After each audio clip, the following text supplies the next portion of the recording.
अरे हमार सखी फोन कर देहनी। हेलो, हाँ सखी बोला। अरे हमारे मन से धोखे पूछबे मत करा, एकदम बेवकूफ बा, फूहर का तखान बा, मत पूछा। ना मनबियो तो लाही सुनिया।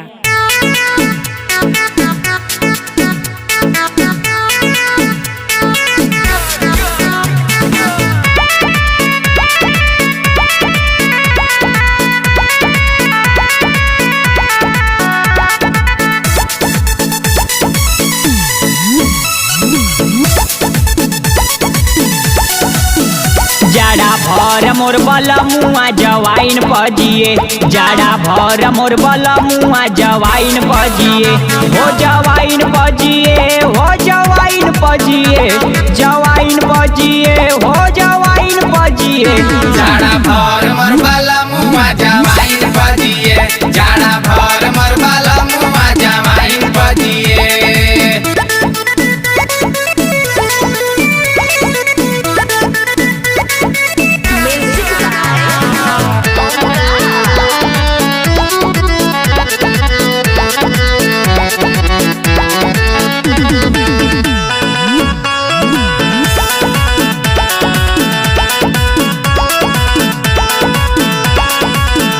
हम बताई सखी कहलो न जाला, कहलो न जाला, हो कहलो न जाला। 10 दिन 20 दिन नइखे नहाला, नइखे नहाला, हो नइखे नहाला।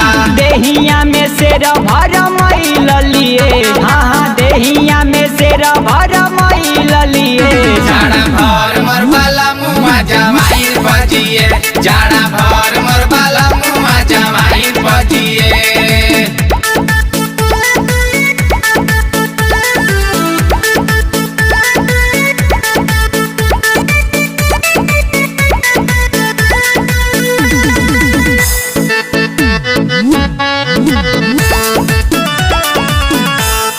थकी गईले सखी हो धमेंद्र समझाई, मुन्ना समझाई, हो मनु